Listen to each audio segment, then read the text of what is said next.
queixos caíram até de emoção da honra que a gente vai ter hoje de entrevistar o Dr. Ivo Pitangui, que é uma das pessoas mais, talvez o mais conhecido no exterior, mais respeitado por todo mundo, que conhece as pessoas mais internacionais, reis, rainhas, chefes de Estado, atrizes de cinema. Vai ser ótimo conversar com o Pitangui, que é uma pessoa inteligentíssima, charmosíssima e que eu adoro.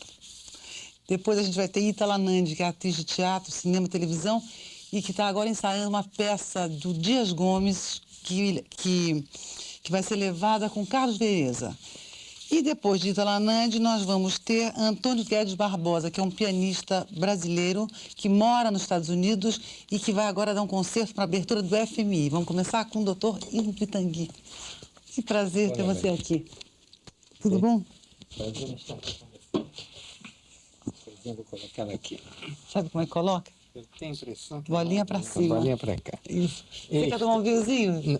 Olha, não quero não, mas que eu acabei agora de tomar um copo enorme d'água, mas à vontade são bonitos, né? É. Se você quiser, você me pede a qualquer obrigado, momento, tá bom? Quero. E eu queria saber o seguinte, você é uma pessoa incrível, você sabe de tudo. Eu? Eu encontro com você nos lugares, você fala sobre filosofia alemã, Não. Você fala sobre realmente tudo, e você escreveu um livro agora chamado Direito à Beleza, que eu vou até fazer um comercialzinho para você. Que amor. Direito à Beleza, Dr. Ivo Pitangui, que foi lançado na Europa e agora aqui, né? E eu estou falando demais sobre você, eu quero que você fale. Não, a questão de fazer livro é uma coisa até um pouco pedante, ter feito um livro fora daqui, mas na realidade havia uma coleção do Lafon, que na época fazia um direito que era um sentido de viver, que era um sentido vécu. E ele queria muito que eu fizesse. Depois eu não podia, que eu estava no meu livro médio, que para mim era muito mais importante, que eu fiz na Alemanha, que era um livro que eu levei quase 4 anos. Eu fui a Heidelberg 2 vezes por ano durante quase 4 anos. E, de repente, o mesmo editor de lá, que era o Jean-Claude Lattès, ele passou a ser diretor da Hachette e criou a companhia dele. E queria muito que eu continuasse na ideia. Então, você só fala de você quando alguém acha que vale a pena. Você mesmo nunca acha que vale a pena. Mas eu acho que vale muito a pena falar de você. E saber o que você pensa, o que você acha. Você convive muito com a beleza. Quais foram as pessoas mais bonitas que você já viu? Eu sei, tem um papo que tem uma beleza que vem do interior, mas eu estou falando de uma beleza externa. Mulheres e, por que não, homens também. Não, mas no seu conceito. Mas no sentido que eu falei de beleza, isso eu acho que é importante. Não, seria muita pretensão você julgar que possa dar o direito de beleza nesse aspecto morfológico, que esse aspecto você gostaria que eu dissesse. E você não vai dizer não? Não, porque por deformação profissional eu procuro ver a pessoa muito mais do que o traço. Quer dizer, eu já vi pessoas lindas em momentos de beleza, se eu fosse decompô-la, eu não a recomporia, talvez da mesma forma. Até melhor, mas possivelmente não no mesmo momento. Agora, esse sentido de beleza é muito mais a normalidade.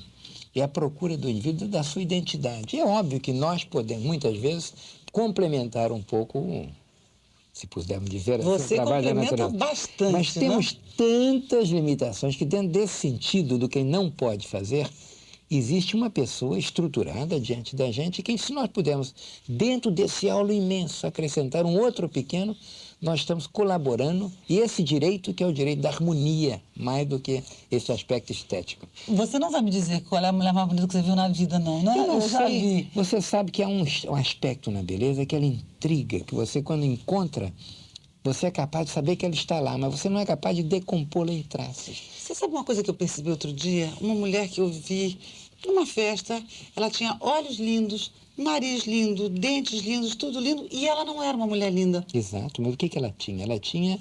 O que ela não tinha, talvez? Ela tinha tudo, porque primeiro ela estava contente com ela. Segundo, dentro daqueles traços que para você não eram bonitos, eram bonitos para ela.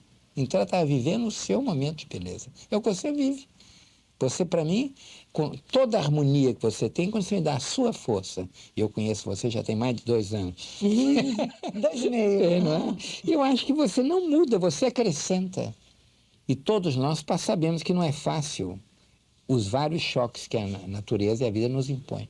Mas sobrevivê-los, você tem que ter uma estrutura. Então você acrescenta a sua estrutura, porque você tem gente com você. Eu tenho a impressão que essa coisa de enfrentar os fatos, eu acho que você só tem 2 escolhas na vida desde que você nasce. Você escolhe viver ou escolhe morrer. E se você escolheu viver, você tem que viver, né, Ivo? E quando você escolhe viver, Você escolheu com muita coragem, olha que eu conheci você garotinha, acho que você tinha uns 14 anos, né? E você já era uma criatura que enfrentava a vida com força. Mas Silvio, vem cá, Aquele entrevistada sentido. não sou eu, não, é você. Mas você é muito mais interessante que eu, Horácio. Vamos mudar Pouca isso. gente sabe tanta coisa Você quer simpática passar assim de pra- você. você quer passar pra essa Muda cadeira de pra lugar sair? com prazer, vai dar um programa muito melhor. Não, eu quero saber do tempo que você operava na favela. Não, a favela é um sentido... Eu acho que o hospital da Santa Casa, nós sempre continuamos a ter pessoas que são menos carentes. E a favela, hoje você sabe muito bem que não existe em favela muito mais miséria do que você encontra em muitos todis, nesse sentido de prédios e de acotovelamentos humanos. Quer dizer, a favela é uma condição muito geográfica, não é só de pobreza. Nós acho que nas favelas muita gente que trabalha e existem pessoas remediadas, mas existe Mas essa... quando você começou na sua profissão, você Não, mas fazia naquela época, trabalho não, lá, naquela não é? época era mais importante que isso, porque quando eu comecei, não era propriamente a Rocinha. Na época, eu trabalhava no pronto-socorro. E o pronto-socorro é um hospital geral do Rio de Janeiro. E nós tínhamos um convívio, eu trabalhava sábado e domingo. E o meu plantão de 24 horas era mais de domingo à noite. E no domingo à noite não havia esses outros hospitais. Havia um pedacinho do Miguel Couto, que era mais incipiente, pequeno, e o pronto-socorro para atender todo o Rio de Janeiro. E Então, isso era... te despertou para cirurgia plástica? Não, As mas coisas que você viu lá? aí era um lado de contato com a natureza, porque eu vim de Belo Horizonte, eu não tinha tido esse contato com a brutalidade de uma cidade. Belo Horizonte é uma cidade que era mais ou menos protegida, porque é uma cidade que foi formada, populações que vieram do interior não tinha nem 50 anos. Toda a cidade tinha menos de 300 mil habitantes naquela época. E o Rio de Janeiro, eu enfrentei este lado duro, sobretudo da sobrevivência das pessoas. Você era E a luta pobre entre elas. quando você veio para cá? Olha, eu quando vim para o Rio, eu tive uma sorte muito grande de nascer numa família de pessoas que nunca consideraram os valores materiais como mais importantes. De modo que eu nunca sei se eu fui pobre ou fui rico. Mas eu, na realidade, eu tinha, por sorte, o suficiente para estudar. E tudo que eu fui conseguindo por bolsas de estudo. De modo que esse sentido de pobreza que perca a dignidade, não. Eu tive a sorte de nunca tirar. Há uma diferença enorme entre pobreza e miséria. Quer dizer, o que quando a gente fala das pessoas mais pobres e das pessoas que estão enfrentando momentos difíceis, porque é difícil você ter dignidade na miséria. Já a pobreza, você pode manter a dignidade. Agora, nossa população toda de Belo Horizonte não era rica. Nós não éramos pobres. Eu era filho de um médico, um grande senhor, como pessoa humana, de uma família muito antiga e tradicional de Diamantina, que era minha mãe. Diamantina, terra de Diamantina, Juscelino? claro. O Dom Serafim, que era o arcebispo de Diamantina, naquela época do Juscelino, ele era meu tio-avô, irmão do pai da minha mãe. E toda a minha família eram contratadores de diamantes que vieram naquela época, que eram os Barões do Cerro, do Araçaí. Era toda a Diamantina cultuava, naquela época, os Rabelos Jardins, todos cultuavam naquela época que eles não tinham geograficamente a possibilidade de viver. Quer dizer, eram encravados nas montanhas e discutiam já a liberdade da Polônia naquela ocasião. Olha só. E você está com Minas agora na eleição? Olha, eu acho que na eleição, nós todos que estamos dentro de Você uma nunca foi muito postura que não é político, política, não, não? somos. Eu não posso ser muito político, inclusive, porque eu no museu e continuo dependendo muito de tanta gente que eu preciso. E eu gostaria de ter uma postura política, no momento que eu puder realmente dar a minha energia a uma força política. No momento, eu acho que o Brasil está precisando do bom senso, da tranquilidade e da profundidade de analisar os fatos. Há muito necessidade de análise do que realmente de entusiasmo sem consequência. É que você não vai me dizer com quem você está, não, né? Você, pelo jeito que você está perguntando, obviamente eu sendo mineiro, é claro que eu tenho um grande entusiasmo pela candidatura e pela pessoa do Tancredo Neves. Eu tenho um entusiasmo enorme por ele. Agora, eu não acho que pelo fato de você, no momento que nós estamos no Brasil, nós não temos que denegrir, nós não temos que ocupar aquela posição de destruir outras pessoas. Eu acho que há qualidades em todos os candidatos que sobrepassarem a série das barreiras, todos que vão enfrentar. Aliás, é engraçado que você está me dizendo, tem tudo a ver com a sua profissão, que é reconstrução, não é? E não a destruição. Eu sou, por natureza, mais reconstrutivo. Eu acho que a destruição é uma parte mais fácil. Eu acho que construir é mais difícil. E toda análise crítica e construtiva é muito mais penosa, porque ela tem que se ater aos fatos e às qualidades. A destrutiva é emocional. Agora, deixa eu te perguntar uma coisa bem banal. É verdade que antes da Revolução do Irã, que o Shah da Pérsia te mandava, às vezes, de presente uma lata de caviar dourado que você tinha na sua geladeira? Eu estou alucinada por essa história porque eu nunca vi caviar dourado. O caviar dourado, na realidade, é um caviar albino. Ele não é um caviar que exista com grande frequência. E quem combinava e tinha mais caviar, muito mais do que o próprio chá, era um senhor que era o príncipe Davalu, que era uma dinastia Qajar, que era aquela primeira dinastia Do Irã? do Irã. Porque o Shah mesmo, ele vinha de uma dinastia muito recente. O avô dele era coronel, O avô né? dele era um coronel, mas ele foi um senhor muito bem educado, foi educado na Suíça, no Rosé. Mas quem tinha acesso ao caviar dourado mais naquela época era mais o lado do Qajar. Agora, por que eu sei tudo isso? Mas você também... Eu você sei porque eu fui teve acesso muita- a esse caviar também, não Não, teve? eu fui muitas vezes ao Irã, eu fui 3 vezes ao Irã, eu inclusive inaugurei o Hospital de Cirurgia Plástica do Irã, eu tive a sorte que me confiassem em mim eu fui convidado de Sua Majestade, confiando 2 ou 3 vezes, para atender pessoas, inclusive para ensinar. De modo que há uma postura muito curiosa que é esta do médico, porque ele não vai com um vassalo da majestade, ele vai prestar favor. Então, nesse momento, o senhor é ele. Mas eu contei um fato que é curioso, que eu nunca contei a ninguém, mas que eu estava no Irã, no Mar Cáspio, você está falando de Belo Horizonte, e falando de poesia, que eu disse a ele que o poeta Rubaiyat, que era o do Caian, que nós todos lemos de garoto, eu tinha uma certa intimidade comigo quando eu era garoto. Ele falou, mas por quê? Eu falei, ele me ajudou muito na vida, mas como um poeta persa pode ajudar o seu lugar, Minas Gerais? Eu falei, olha, nós andávamos de bonde. Tinha aquelas meninas que eu estava falando, e depois não dava tempo de continuar, desciam no ponto, eu falava, amanhã serei eu mesmo, eu fico espantadinho, que é toda a tônica do Caian, porque a tônica do Caian era o momento presente. E Caian deu aí esse sentido, então, árabe. Eu tive da mesma postura que eu estive lá, eu tive em outros países, como tive na Jordânia, e tive várias vezes também no Marrocos, sempre prestando conferências ou em conferência médica, e mesmo quando operando alguém em função de médico chamado. Quer dizer, Você então, conhece o mundo inteiro, não? eu Praticamente, conheço. Não, o né? mundo eu conheço bastante bem. E você deve ter ensinado a muita gente, não é, Ivo? Muita gente. Uma das coisas mais importantes é isso. Você imagina quantas pessoas passaram pelas suas mãos para aprender? Não, eu tenho ideia, assim, eu tenho as coisas bem organizadas. Eu tenho 2 grupos de pessoas, basicamente, que passaram por mim. Eu só aceito para fazer o curso que eu tenho a cata na PUC há mais de 20 anos, que dá um curso de pós-graduado. Para ser candidato ao curso, eles têm que ter 2 a 3 anos de cirurgia geral. E esse curso eu dou em 3 anos, entre a clínica, a Santa Casa, e uns outros departamentos. Porque na Santa Casa, eles têm a oportunidade de operar. Na clínica, eles observam o que eu estou fazendo. Mas toda a organização, toda a maneira de funcionar um centro cirúrgico, como você tem aqui funcionando também, pode ser adaptada no Hospital Geral e, sobretudo, o respeito ao ser humano e a delicadeza do que nós estamos fazendo. Agora, junto com isto, eu tenho outros que já são cirurgiões que vieram e requereram vir a fazer uma observação. E que fazem um estágio da sua clínica, mas eu não, né? eu faço um estágio relativamente curto, porque eu não faço um treinamento por estágio. Quer dizer, a pessoa ou é candidato aos 3 anos, e cada ano eu tenho mais de 60, 70 para um número limitado, são 5 vagas. Isso feito em 3 anos. Mas você tem uma ideia, em 3 anos nós já treinamos mais quase 300 pessoas do mundo inteiro.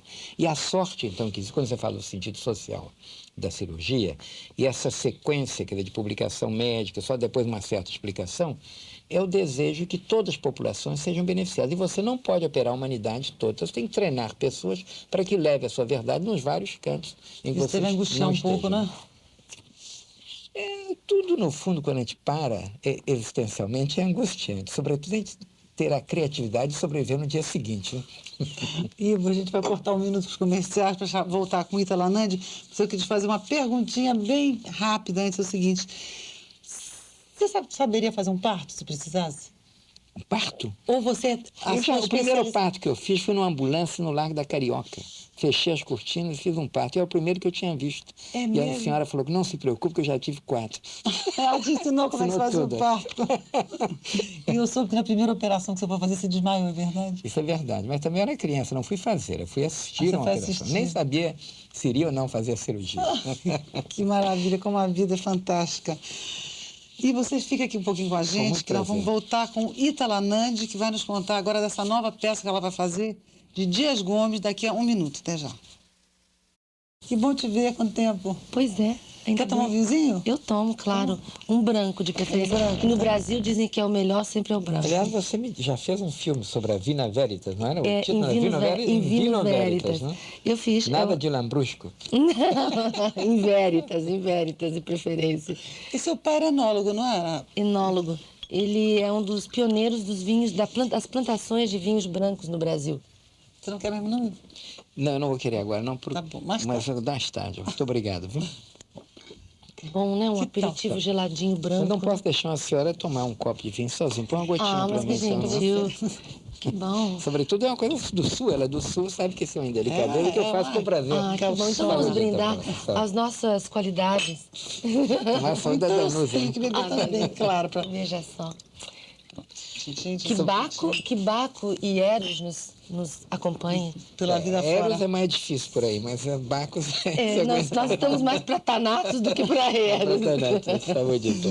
Então, eu quero saber dessa peça que você vai fazer de Dias Gomes, Amor em Campo Minado. Você é uma apaixonada por teatro, né? Sou. Você trabalhou muito no tempo do... Teatro Oficina. Teatro Oficina com Zé Oh, meu Deus, Celso. Zé Celso. E você acha que foi a primeira mulher a ficar nua num palco, não foi, não? Foi. Sou pioneira do nudismo. Meu pai é pioneiro das uvas brancas do Brasil. Eu sou pioneira do nudismo. Aliás, não tem muita diferença, porque quando eu saí do lance da... Meu pai me preparava para seguir a indústria dele, vinícola. Aí, de repente, deu uma guinada na minha vida, porque a arte, para mim, teatral, aconteceu por um acaso. Aí passei para o teatro. Aí, fazendo o meu filme, é que eu conscientizei que, de fato, eu não tinha saído de uma coisa para outra, porque, afinal, Baco... Dionísio, né? É Deus das uvas e do teatro, né? Quer dizer, não fui tão longe assim. Continuei no mesmo caminho, só mais aperfeiçoada. Como é que é seu filme? Você foi diretora do filme, Vila Velha? Escrevi, dirigi, quer dizer, tive uma assistência, o montador foi o Saldanha. É um filme que eu fiz sobre a história desses imigrantes da região do Vêneto italiana que vieram para o Brasil no início desse século. Meu pai é um deles. E eu percebia que era uma coisa muito triste você ver essa cultura desaparecer sem registro. As cepas coelho originais? O meu pai trouxe, porque era meio preconceito, porque se dizia, devido ao clima não tão favorável, se dizia na época que ele chegou que só o vinho tinto poderia ser feito, só vingaria a parreira negra, né? A robusta. Né? A robusta. Aí ele provou que não, que era uma questão de você condicionar o solo com relação a não sei o quê, não sei o quê, não sei o quê. Somou, diminuiu, fez lá uns negócios de engenheiro agrícola que ele era. E você aprendeu bem, pelo que eu vejo, né? Eu nasci debaixo de um parreiral, por isso eu sou uma uva. Ela nasceu... É isso. Você não falou, eu falei. Uma sagrada uva, porque o vinho é sagrado também, né? É sagrado, né? Então você teve muitos problemas com a censura. Uhum. Você acha que acabou talvez, isso, que não existe mais censura em Olha, teatro no Brasil? sabe que você está me falando uma coisa que ontem, por exemplo, eu fiquei muito triste quando eu recebi um telefonema de São Paulo de um pessoal, colega meu, que está estreando uma peça sobre Artaud, que é um artista fantástico, né? Uma montagem muito bela, eu assisti uns ensaios. Me ligaram ontem que o espetáculo ia estrear e foi absolutamente interditado. Inteiramente o espetáculo foi interditado. Quer dizer, é uma coisa que Mas era uma peça política? Era o quê? Artaud era um grande louco, né? Antoine Artaud? Antoine Artaud. Um grande inovador. Agora, se todos os grandes inovadores Mas eu não conheço a obra são dele. pessoas a serem eliminadas, Ivo, o que você está fazendo aqui? O que tinha nessa peça? O que ela tinha? O que era? Qual era o assunto? Eu acho que numa situação dessas, não interessa discutir o conteúdo da peça. Não, mas para eu entender, Mas pelo menos. É porque devia ser uma coisa, e pelo que eu vi, era muito, muito nova, muito... Eles devem ter considerado alguma coisa, não sei, não interessa, porque eu acho que eu acho que a democracia é você não negar nada do que existe dentro disso. É um pessoal que está se comunicando. Então, se você enquadra esta comunicação, você não está sendo... A arte tem que ser livre, tem que se expressar. Eu não sabia que estava acontecendo isso ainda, nesse momento no Brasil, de proibirem uma peça. Porque o Conselho está em recesso. Há uma série de combinações que são desagradáveis a gente constatar. De repente, o Conselho, por questões burocráticas, o Conselho Supremo de Censura, que era um conselho democrático com muitos elementos que discutiam e nunca deixaram, durante esse período da anistia em que houve essa abertura, acontecer esse tipo de coisas. O Conselho está em recesso por questões burocráticas. Agora, de repente, você começa a ter 2 filmes interditados, uma peça aqui, essa outra em São Paulo. É o chamado assim que começa, né? É chamado assim que começa, que a gente diz, não, mas sejamos otimistas, o que será que a peça teria? Não sei, sabe, Danusa, é uma coisa que a gente tem tem que perceber que o que teria não interessa. O que interessa é que não pode censurar. Não pode censurar. Não pode censurar, não se pode dizer não para arte. Mas esse sentido de censura, o Brasil é o único país que tem, ou a censura sempre acompanhou a criatividade um pouco podando? Acho que hoje em dia, no momento. Nós sempre tivemos uma censura muito retrógrada em termos de arte, não é? E falar em termos de arte, você anda fazendo o que agora? Você não tem aparecido em televisão, mas eu sei que você posou nu pro Playboy. Eu adoro uma mulher que tem coragem de posar nu pro Playboy. Eu adoro. Eu digo sempre assim, que já que a gente tem que ser direitista, esquerdista, não sei o quê, né? Eu prefiro dizer que eu sou nudista, porque realmente eu acho que aí a gente entra num outro caminho muito mais... Da pureza maior. Pois é, não é? Pureza original. E foi a primeira vez que você posou nu pra uma revista? Não. Felizmente para outras. Que bom, não? Vai falar ista. Eu estava contando para a Ita, ela sabe, que outro dia eu entrei num táxi e o chofer do táxi me disse assim: quem não é Flamengo é comunista. Essa eu conheço, mas não posso contar. Essa é maravilhosa. Mas eu estava me lembrando a beleza da história clássica que a gente aprende de Garoto Lindo, é da Frinéia, né? Não é? Que ganhou com a beleza, ganhou. Você lembra dessa história? Não conheço essa história, não. Conta Lembra essa em detalhe? linda. Conta que é bonita. Conta você que está defendendo, que é bonita a história. Que a Frinéia, ela foi em Roma e ela era uma mulher de tal beleza que em certo momento, ela defendeu a sua causa apenas se desnudando. Quer dizer, é o sentido goethiniano, que o belo é superior ao bom, que tem o bom em si mesmo. Então, a nudez em sua beleza toda não é nada. E o sentido pornográfico, e não, é aquela velha história do Ulisses, do James Joyce, né? Aquela do Wordsworth, aquele que tem 30, que escreveu, que conseguiu a tradução do Ulisses, que o Ulisses não foi traduzido. E ele, então, ele dizia justamente a grande dificuldade da definição da intenção da palavra. Porque se eu disser uma palavra X, que faz parte do meu vocabulário de todos os momentos, e se esse vocabulário estiver retratando uma peça, ela não é pornográfica, ela retrata uma situação. Ela toma outras características. São as características de uma verdade. Então, em criatividade, você não pode esconder a verdade. Agora, você acha que caberia um homem também fazer isso, tirar a roupa O como o Vereza Frinéia vai fez? fazer isso. Eu, pessoalmente, não gosto muito. Eu prefiro ver uma mulher tirar a roupa. Inventaram que quem tira a roupa é mulher, né? Eu acho que tem que defender a Vocês, homens, liberdade. inventaram isso. Olha, eu sou menos... Nós não inventamos isso, não perdão dizer, mas o corpo da mulher é alguma coisa de muito bonito. A proporção que ela traz, pela maneira que nós, homens, olhamos.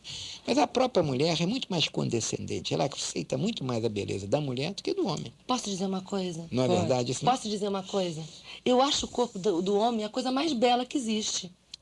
Eu acho a coisa lindíssima. Quando... Você sabe que vocês não vão concordar nunca, né? Nós estamos num terreno muito hétero aqui. Eu acho Aliás, que a é uma beleza coisa tão rara, eu acho não? um gordo lindo, eu acho um velho lindo.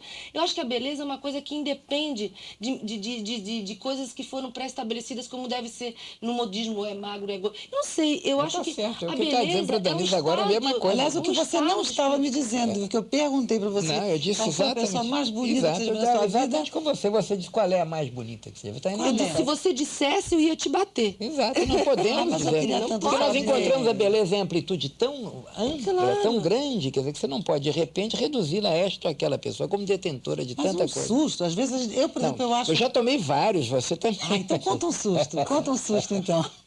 Como susto. Sabe um homem que eu acho lindo, lindo mesmo, é Fidel Castro. Você não acha não, Ivo? Eu conheci ele Eu pessoalmente. sempre já ouvi Nariz de mais barba, bonito assim, do mas mundo. o Silveira Sampaio, que foi grande amigo meu, me contou uma coisa muito engraçada sobre Fidel Castro, quando houve uma reunião no Uruguai, e que o Fidel Castro dizia o Silveira, que era médico também, gostava muito de palco, obra de uma grande pessoa, o Fidel, disse que ele tinha um sentido do palco. Quando eles foram se reunir numa reunião, ele de repente já alto, já tomou uma postura de domínio. Ele é muito foda. Então esse aspecto de palco, esse aspecto de força, que beleza, é energia, é o sentido de Foucault. É o poder emanando da energia. Então o corpo, ele é um emanado que vai transportar essa energia, que pode ser política. Essa energia, o indivíduo pode ser... Então, tem a história clássica do perfil do rei. Eu tenho um livro lindo, uma foto com um quadro Dali, que ele mostra o rei com o corpo fluido. Porque a força do rei, o perfil inverso, que é daquele que é reinado, é o do súdito. Esse Tem sentido. uma coisa linda com o Fidel, quando vi ele pessoalmente, de perto, aliás, nos beijamos. Você esteve em Cuba, Ita? Eu estive no Festival de Cinema Cubano ano passado. Meu filme, em Vino Veritas, justamente. Você levou o filme? Levei o É filme para muito lá. lugar, né? Fui a 3 festivais já com o meu filme. Maravilha. E lá teve uma recepção, ele recebe todas as delegações do mundo inteiro, né, porque é um festival internacional. E eu pude vê-lo de perto e ele tem uma coisa, ele recebe todo mundo no palácio, uma recepção belíssima. E ele vai de delegação em delegação, quer dizer, um percurso que demora umas 4 horas, porque nós até contamos, ele conversa com todo mundo. E você pode acompanhá-lo nessa andada. E o que você conversou com ele? A gente conversou, eu fiquei muito impressionada que ele conhecia tanto cinema brasileiro que tem muito jornalista brasileiro que não conhece. Crítico de cinema, talvez. Ele conhecia os filmes do Glauber todos, Nelson Pereira todos. E ele não confunde o diretor com o filme, o autor, não.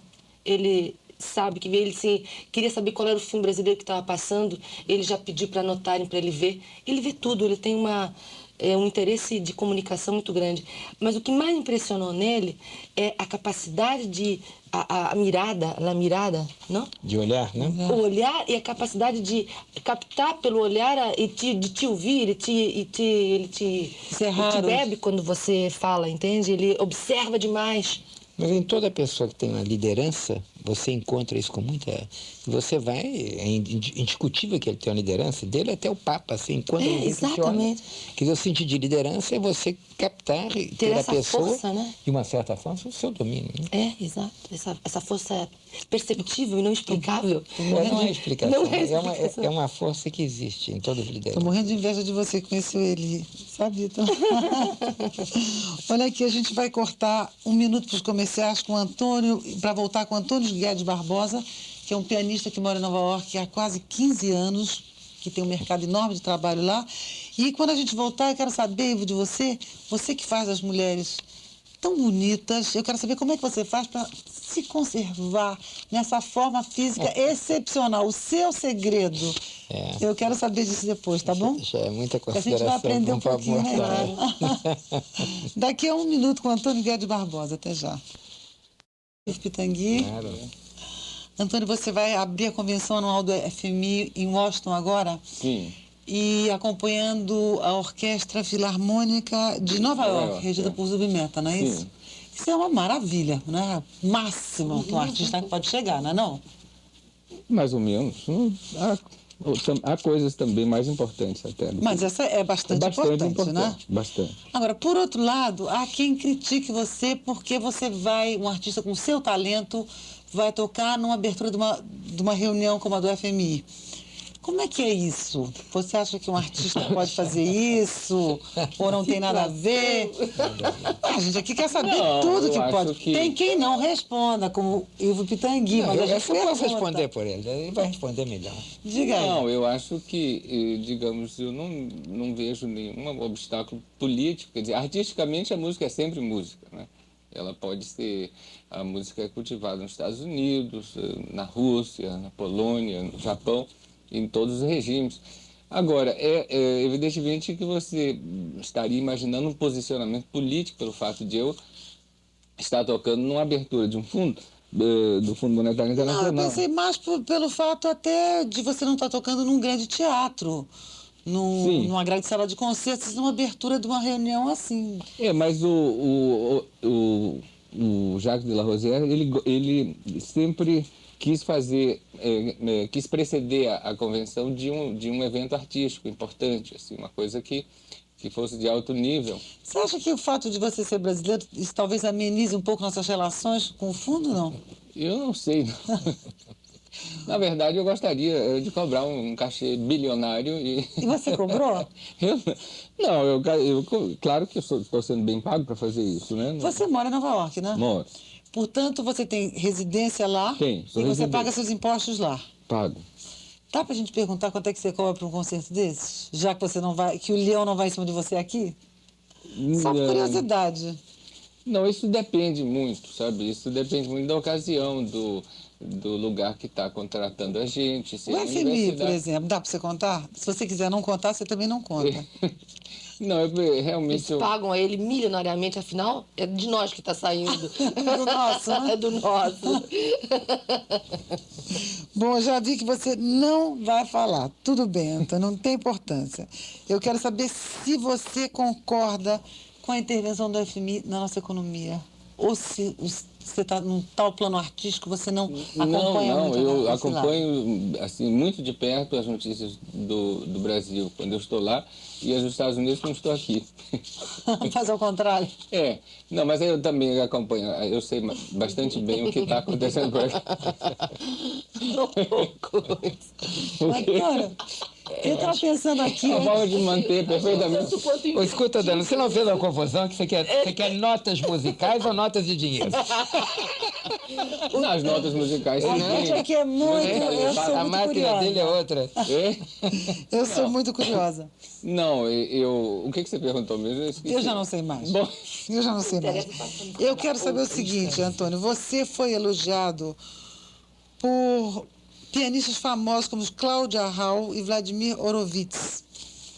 Você é um dos grandes pianistas do Brasil. sim, Sem dúvida, né? sim. Você pretende voltar ao Brasil ou você acha que aqui não há campo para um pianista como você se expandir? Para ficar permanentemente é muito difícil, porque não há mercado mesmo, né? Você toca no Rio, em São Paulo, em Porto Alegre, e acaba por aí, né? Por exemplo, nos Estados Unidos há mais de 1000 orquestras profissionais. Quantos concertos você dá por ano nos Estados Unidos, por exemplo? Posso, quer dizer, tantos quantos forem possíveis. Mas você tem campo para isso? Tem muito? campo, quer dizer, há 1000 orquestras profissionais, ou mais de 1000. 1000 mesmo, na maneira de No dizer, Brasil não. tem 7. Tem mais de 1000? 1000 orquestras profissionais. Então, teoricamente, é possível um pianista tocar diariamente. Com uma Ou 3 diferença. vezes por dia, né? Ou 3 vezes por dia, né? Quer dizer, claro que é impossível, porque um concerto com orquestra demora uma semana. Você tem que chegar, tem que ensaiar. São várias séries de concertos, de 3 dias que você toca para plateias diferentes. Então, quer dizer, no máximo seria 52 vezes por ano, né? Bom, que já é bastante. É. Ô, Ita, eu estava pensando aqui, antes de você chegar aqui, que eu acho que o Ivo é mais conhecido fora do Brasil do que Pelé, você não acha, não? Não, Olha, não há ninguém conhecido no mundo inteiro Do que Pelé, como do que Pelé. Pelé. Sabe o que é impressionante? Pelé... É uma há coisa, anos Pelé vem é na fazer- área dele, mas, Não, mas- você não é uma área que cobre mais... que na área da especialização do Ivo... Não, mas isso é do... Você não tem a menor dúvida. Não, na área da especialização dele, eu acho que ele é o cirurgião mais Pelé, famoso do mundo. Pelé é uma coisa. Se você Sem for para dúvida. Berlim, por exemplo, ninguém vai parar uma quadra com polícia para Eu acho que o Pelé é uma pessoa extraordinária. Você sabe que o Pelé... O ser conhecido que ele conseguiu não foi só pelo grande futebol, não, muito pela personalidade dele também. Eu acho que ele foi uma pessoa que, como atleta, e o que ele recebeu, no momento que ele recebeu o atleta do mundo, todo mundo estava se sentindo um atleta vibrando com ele. Ele nunca teve esse egoísmo daquele... Porque geralmente o atleta é muito introspectivo. Os seus grandes campeões de esqui, de tênis, tipo bola, são todos muito introspectivos, como muitas vezes são. Às vezes os grandes matemáticos, porque aquilo é uma concentração brutal de esforço. Mas ele conseguiu ter e dar ao Brasil um sentido que você vai no interior da Jamaica, no lugar mais remoto que você encontra. E eu acho que é um grande sentido que há de grandeza em todo o ser criativo como ele, é que ele é generoso. Sim. Eu acho muito bonito isso. Por falar em esporte, você é um grande esportista, né? Bom, Você eu- faz... Quais são os Se eu esportes falar que com você aquele que faz? joga comigo, eu sou ótimo. Não. Mas Eu que ganho esporte muito. você Não, eu pratica? sou esportista. Não, eu estou de pé ainda hoje o dia inteiro, depois de trabalhar o dia inteiro, mas devo muito ao esporte. Não, Porque e você me ensinou uma coisa eu fui fantástica. nadador de garoto. Nadador. Mas hoje em dia você pratica que esporte? Não, deixa eu contar essa nadador, porque natação é um negócio duro. Inclusive, Você nadou com o Fernando Sabino, eu te não? conheci com o Fernando Sabino quando nós viemos de Belo Horizonte fazer uma competição aqui no Rio. De garotos, naquela época nós tínhamos 14, 15 anos. E você era uma meninazinha de 6, 7, corria pela rua também. Já tá louco? E só consegui correr atrás de você por causa da natação, que deu fôlego. Mas eu acho que o esporte dá muita disciplina. E esse sentido de disciplina de esporte, principalmente o esporte individual. E a natação dá esse esporte. Depois a natação é um esporte Parece que é o cacete. esporte mais Quando completo, você né? passa, mas não consegue. Quando eu vou nadar, eu começo a lembrar do técnico gritando para lá e para cá, de modo que eu preciso mergulhar. O fundo do mar, hoje eu estou com 1000 peixes, hoje que eu peguei nesse fim de semana. Eu vou no fim de semana para Angra, pego os peixes, dou para a cozinheira, olha, esse é para segunda, terça, quarta, e vou comer nos meus peixinhos. Essa organização de pegar o peixe é com convívio com a sagacidade dele e um pouco mais da inteligência da gente, mas tem que ter o convívio do ambiente. Mas você faz pesca submarina, você faz tênis, não é isso? Eu faço o seguinte, eu passo realmente 12 horas quase trabalhando. Então, para que eu tenha tranquilidade, bem-estar, eu tenho que sair com um bom... Eu acho que fazer alguma coisa pela manhã é bom.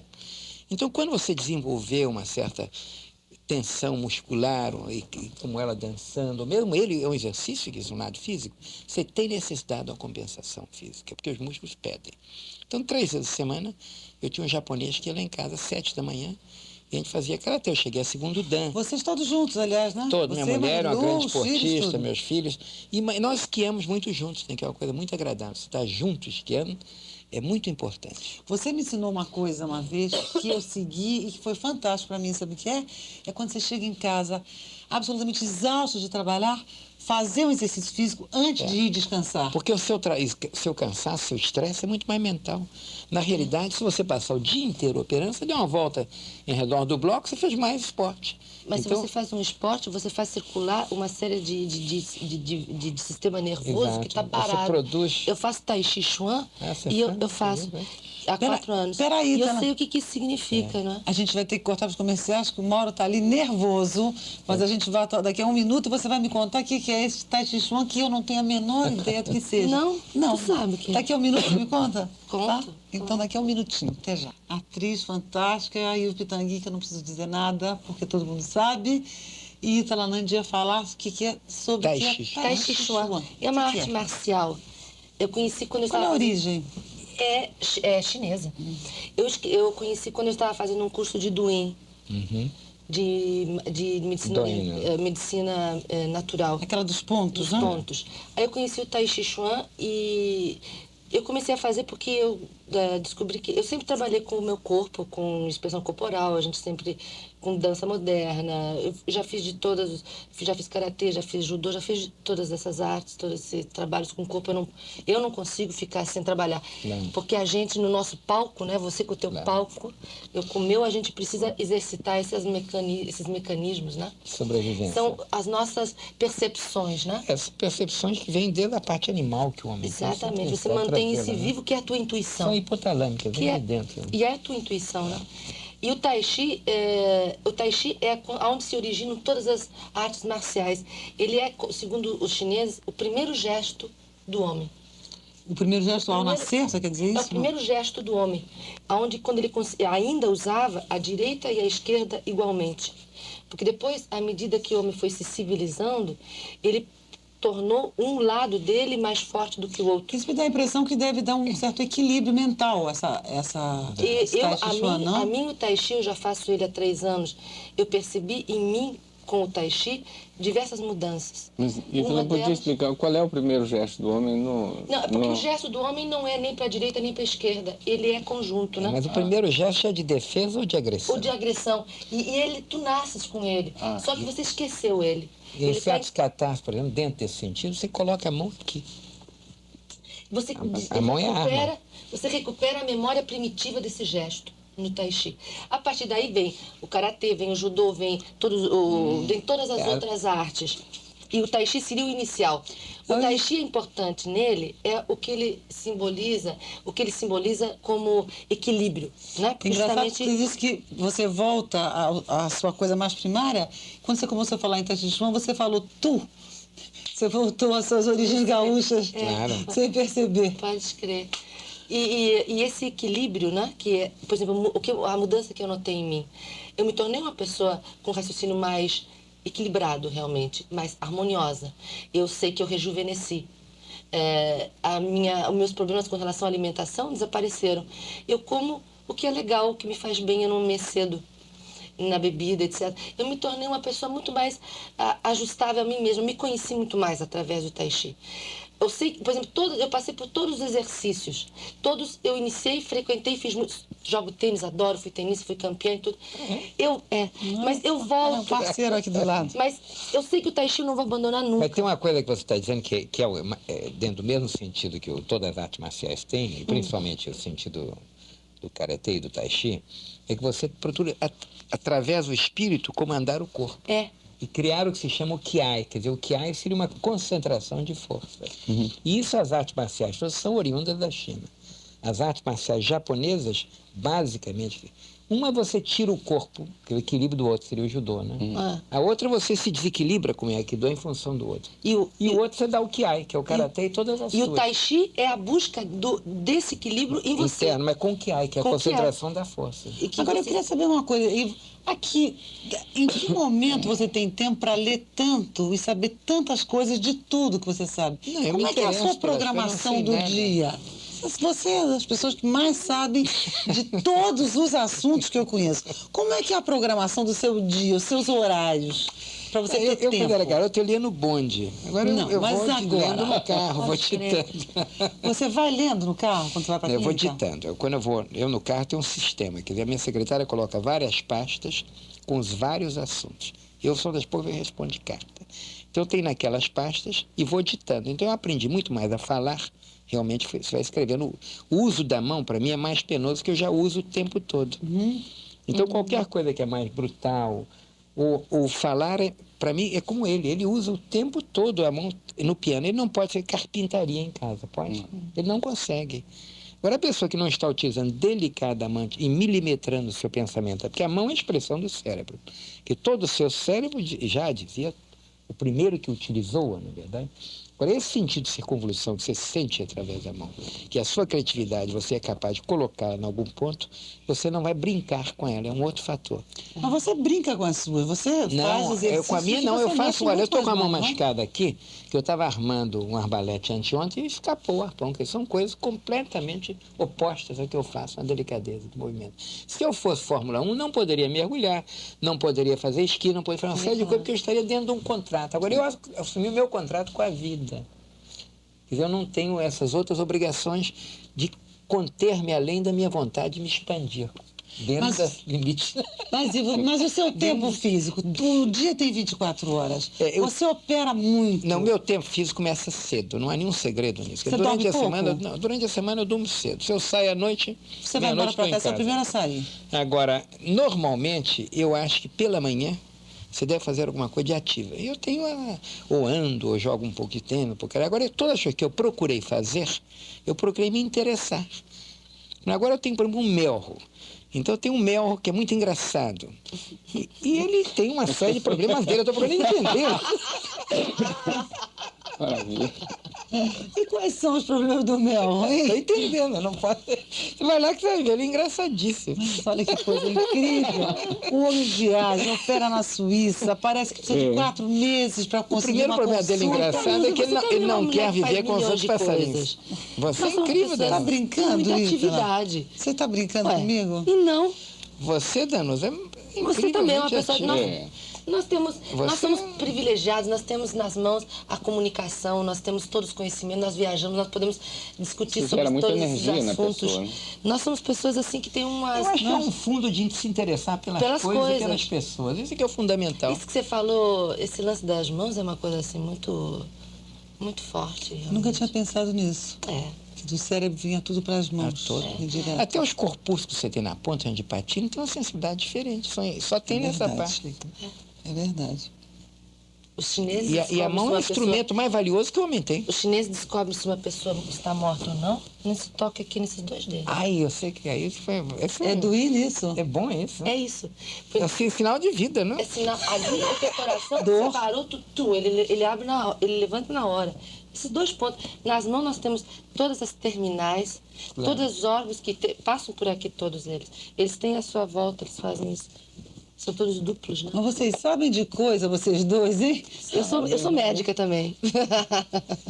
Bom, agora a grande receita para a gente se conservar jovem, saudável, bonito, Pensar maravilhoso. coisas ótimas. O que é? O que é, Ivo Pitangui? Olha, eu estou com ela. Eu acho que se você conseguir de verdade, não é do corpo para fora nem da cabeça para fora, mas se de verdade você consegue vencer esse estresse, esta luta constante dos 1000 choques que a vida traz, e pensar coisas ótimas, como ela disse. Uma vez eu cheguei na Suíça, que tinha um senhor que era um grande professor de massagem, kinesioterapia. Nós chegamos e, em vez de fazer a massagem, ele falou: você vem aqui, eu não conheço aquela senhora, mas ela sabe rir. Então eu me sentei com o senhor que tinha estado na China e ficamos olhando lindo a pessoa rir e sai ali repousado, só rindo, não falando, nem nada. Lachen. Não é maravilhosa que é? Que maravilha. E tem um mais vital, não? Tá. Eu às vezes percebo isso em mim, quando eu consigo olhar e achar como está bonito o dia de hoje, eu digo, então eu estou bem. Não é? Quando a gente consegue E você ver as coisas transmite bonitas, isso a outro, né? porque ninguém é vacinado contra a angústia, negócio de baixo astral. A idade chegou ali. É, porque também a gente não vive, nós não somos insensíveis. E a gente não vive uma sociedade que está absolutamente maravilhosa. Não. Nós sofremos as influências Nunca existiu disso, isso. não é? Mas, Ítala, a gente vai ter que cortar o minuto dos comerciais. Não, antes de eu dizer para vocês, Ivo já conhece isso, que ele já esteve aqui no programa, antes de eu começar nesse programa, né? E você parece que foi o primeiro dia até. Tô morrendo de ciúme que não foi o primeiro dia, porque não foi comigo, hein? Mas para saber de vocês, não o encontro mais marcante da vida de vocês, porque isso é muito difícil de dizer, mas um encontro muito marcante, que tenha ficado inesquecível para vocês, daqui a pouquinho vocês contam pra gente, tá bom? Daqui um minutinho a gente volta. Até já. Diretor?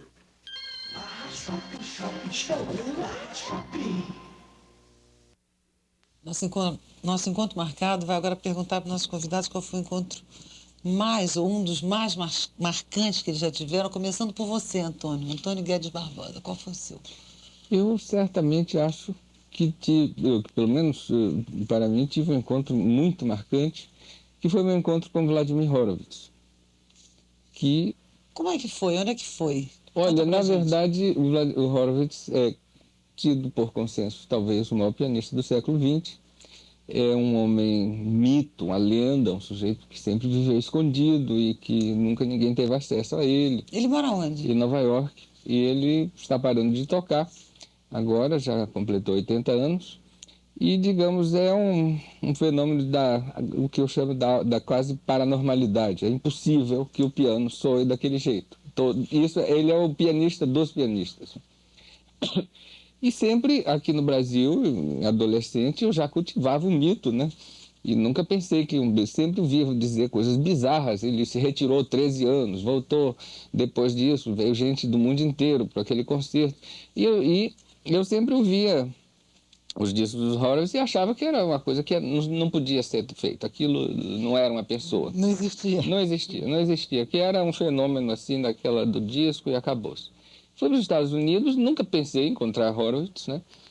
E lá soube depois que ele tinha voltado a tocar. Aí fiquei muito em estado de choque, né? Fui assim, para Cleveland, assisti aquele concerto assim, num estado de emoção. Fez o guru dele. Para um pianista, certamente é o próprio Paganini, né? Então fiquei emocionadíssimo. Aí, no ano seguinte, houve uma festa, um réveillon na casa do meu empresário, que cuidava dos negócios do Horowitz. E eu soube que ele ia estar lá. De novo, foi a segunda grande emoção. E ele notou que eu tinha ficado muito emocionado quando eu encontrei, porque... Não é? E então levantou um brinde para mim, para o meu jovem colega, aquilo me deixou bastante perturbado. Depois ele me convidou para tocar, ele já me tinha escutado de gravações. E este ano tivemos mais um encontro marcante, porque ele pediu para levar para tocar uma peça muito difícil de Schumann, que é a Kreisleriana. E antes de eu cheguei lá, Na casa dele? na casa dele, e ele estava com um disco dele para tocar, antes de eu tocar. Um disco, Ai, uma gravação maravilhosa. Que situação, hein? Isso, foram sempre encontros fortíssimos. Né? O encontro anterior, ele produziu talvez a única recomendação escrita, talvez não, ele me disse que foi a única recomendação escrita que ele fez a um pianista na vida dele. Eu tenho essa recomendação. Qual foi a recomendação? Ele me ouviu esse disco que eu lhe apresentei, das Mazurcas, e ele disse que, bom, eu não acredito em disco, só acredito se vier aqui tocar para ouvir. E pediu que eu fosse lá na casa dele, toquei as Mazurcas e ele gostou muito, né? Gostou, falou muitas coisas boas e disse que ia me dizer isso por escrito, que ia fazer essa grande exceção na vida dele. Eu, evidentemente que... E você colocou isso no disco? Não. Não, porque eu disse, isso foi posterior à gravação. Ah, entendi. Então isso causou, evidentemente, que eu saí de lá com aquele papel que eu coloquei vibrando, no né? cofre do banco imediatamente. E passei a dar isso para o meu empresário, que ficou também estarrecido e disse, puxa, isso aqui é um negócio fantástico, vamos fazer isso funcionar, Que porque maravilha que deve ter sido. isso digamos, caiu como uma bomba no meio musical americano. Ele foi recomendado pelo Horowitz, que é sempre a pessoa mais avarenta, mais cautelosa, mais terrível, né? E mais enjoado do mundo, para dizer a verdade, né? Então, isso tudo tem um valor ainda muito maior do que se pode pensar. Porque e Maravilha, dessa cara. vez ele, depois que ele me deu a carta, ele me chamou e já tinha me avisado que he was going to give it to me. Sabe aquela? Ele vai me... Olha, vai ver que você foi um grande encontro marcante para a vida dele também, hein? Pra ter feito isso, claro. Foi. Mas aí ele botou o disco e depois, quando acabou aquela ele me fez sentar junto dele e criticou tudo que ele tudo que ele tinha tocado. Então eu disse, agora você vai lá e toca Kresleriano. Eu toquei, consegui dar conta desse negócio, porque foi tão forte que eu disse, não é comigo, não tem nada a ver com isso. Ele... Você que é de onde? Hein? Você é de onde? Da Paraíba, Sou, né? sou. Imagina. Eu- Ai, mamãe, como diz o Juscelino. Nordeste, Não, só depois é que eu me dei consciência do perigo, porque eu tinha passado. No dia seguinte, porque eu fiquei tão É uma que eu eufórico. mais gosto do Brasil. Nós? Nordestina. É. Terra fantástica do Brasil. Brasileira mais. Ítala, vem cá, que encontro marcante, hein? Pois é, eu vou falar de uma personagem que eu conheci nessa região ali pertinho de você, Pernambuco. Ali no Recife, perto de em Fazenda Gostei Nova. da formulação, perto da Paraíba, Pernambuco. Hein? E em Fazenda Nova, eu estava filmando lá, fazendo Amor e Traição, do Pedro Camargo. Um filme muito belo, baseado numa peça de Chico Pereira da Silva, Chapéu de Sebo. Um filme que ganhou prêmios no exterior, em Moscou, Festival de Moscou e tudo. Nós estávamos lá filmando e eu, como sou muito metida, eu não gosto de ficar quieta, então, quando eu não estava trabalhando como atriz, eu pedia para ajudar na produção. E se filmava um dia com muita gente, muitos figurantes. Era uma cena de um milagre. E era um dia com uma filmagem de umas 600 pessoas. Então, essas 600 pessoas foram divididas em grupos, onde ficava um monitor em cada grupo A, B, C e D, para a gente poder coordenar, porque a câmera tinha que vir, passar, e à medida que a câmera ia passando, na geral, as pessoas iam ajoelhando. Então havia um monitor, um central que comunicava, que era o diretor, que falava no megafone, grupo A, grupo B, grupo C, grupo D. À medida que ele ia dizendo, ia abaixo. Isso, ensaio, uma vez, duas vezes. Aí, na primeira vez, uns ajoelhavam, outros não ajoelhavam. Na segunda vez, aí a gente dizia, olha, tem que ajoelhar quando você ouvir no megafone, grupo E, você é do grupo E, ajoelha. Aí fui para uns 3, 4 que tinham ficado de pé. Na segunda vez teve uns que não entenderam, aí a gente de fato teve que trocar, porque percebi que eles não tinham coordenação para entender o processo todo. E tinha uma mulher que ficou de pé na primeira, na segunda, na terceira, na quarta passagem. E eu falava para ela assim, mas escuta, eu falei assim, você não... Mas eu percebia que ela percebia o que eu falava, eu não conseguia não conseguia nem tirar ela de lá, e achava que ela ia acertar, porque ela tinha uma visão muito inteligente. Eu falei assim, que coisa estranha. Quando chegou na quarta vez, ela olhou para mim e falou assim, mas você não vai ajoelhar? Ela falou assim, eu não ajoelho para ninguém. Olha. Eu fiquei tão impressionada com aquela personalidade que eu fui pro diretor e falei assim, olha, ela disse que não ajoelha para ninguém. E ele falou assim, então deixa ela de pé. E é a única pessoa que está de pé no filme, além do personagem do milagreiro, ela passava lá e ficava de pé, porque ela não ajoelha para ninguém. Eu acho esse encontro para mim foi marcante. Marcantíssimo, é verdade. Lindo esse encontro. Bonito, bonito. Muito bonito. É como um ghost, né? Fantástico. De repente tá É ali. incrível, muito Mulher forte. incrível. Uma mulher telúrica. Ela ganhou um personagem, ela era filha da mercearia, da esquinazinha ali. Ela ganhou um personagem enorme no filme depois e que ela desenvolveu assim com uma grande artista, porque ela tinha uma personalidade muito forte. Uma mulher, uma pessoa que não ajoelha partir pra de então, ninguém. né? Ela não faria lá o teu FMI, não, hein?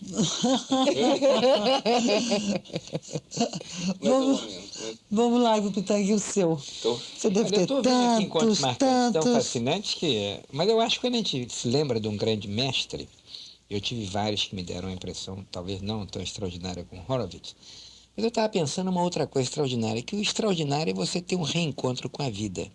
E quem já teve esse reencontro sabe que eles superam qualquer outro. E eu me lembro que, de uma maneira, voltando assim ao lado de esporte, dessas coisas curiosas, eu há muito tempo atrás, não muito, eu estava com minha filha, com meus sobrinhos, estava na África do Sul, e fui mergulhar num navio, e era um navio chamado Mauri. Esse navio, ele estava no lugar que você tem o Cabo da Boa Esperança, a água é muito fria, tem uns 4 graus ali. Nós estávamos assim, uns 60 metros, procurando coisa. E tinha uma pessoa que é 60 metros de profundidade? uns 60 pés, mais ou menos, uns 20 e poucos metros, menos. Mas o fato é que eu me prendi nas ferragens do navio. E a minha respiração estava com garrafa, se prendeu. E de repente eu fiquei... É um verdadeiro encontro marcado, porque eu fiquei sem respiração. Mas você fica muito consciente. Então eu sei que morrer calmo? não é uma coisa tão grave, é a primeira coisa. Você ficou calmo? Você Calmo, ficou tranquilo. medo? Eu devia estar com um pouco de oxigênio, né? Mas, de repente, este encontro, que é uma coisa muito curiosa, foi com um desconhecido, porque havia um guia, que tinha como um safari, que devia estar atrás de mim, mas ele estava procurando moedas no navio e não estava atrás. Como ele não me encontrou, eu olhei e vi que eu tinha guardado a sacola. Ele não tinha arma, só procurando coisa. Se ele encontrasse alguma coisa, ele ia trazer para a sacola. Eu falei, então ainda tem uma esperança. Esta sacola. Eu vou ficar com ela e não vou respirar Mas que muito. rapidez de raciocínio, Mas é muito hein? rápido. E você sabe que, sem me ter ativo, me veio na cabeça uma coisa que eu não sei quando eu li, perguntando quando, que era uma conversa de Santo Agostinho com a mãe dele, a Maria Pia, em que ele escreveu que, se possível, procure ser preparado para morrer hoje, mas, se possível, viva uma eternidade. Mas é uma coisa perfeita, porque a explicação daquilo que eu não tinha que respirar, não tinha que ofegar, tinha que guardar o metabolismo. Eu fiquei quieto. E, de repente, chegou esse desconhecido. Chegou, me olhou, o olhar dele estava convergente, ele estava assustado. Então, ele olhou e tentou tirar o meu respirador. Não conseguiu. Ele viu que eu estava calmo e me deu a respirar 1 ou 2 vezes. Quando ele me deu a respirar... Como que ele te deu Com o respirador dele, tira, sim. dá na boca, você está calmo, vai trocando, voltou atrás umas 17 vezes. Até que, quando ele conseguiu, ele fez o gesto assim para subir. Eu não achei extraordinário ele ter me conseguido. Eu falei, não, vamos circular. Porque o extraordinário é aquele encontro com você mesmo, quando você, de uma certa forma, não está tão preparado. Então não há nada mais importante que o encontro de amanhã. Que maravilha. Que lindo. Que lindo. Que coisa linda. Olha. Tem uma suíte curtinha, se me dá. Diga. Aí, quando eu vi que para subir, eu tinha que encontrar uma desculpa.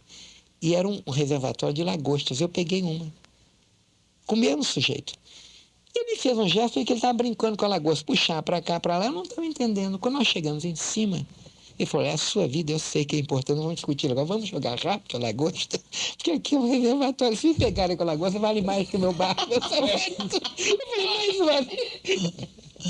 Olha, foi ótimo. Obrigada, Ivo, Ítala, Antônio. Boa noite. Até amanhã na TV Record, às 11 horas, com o nosso encontro marcado. Até amanhã.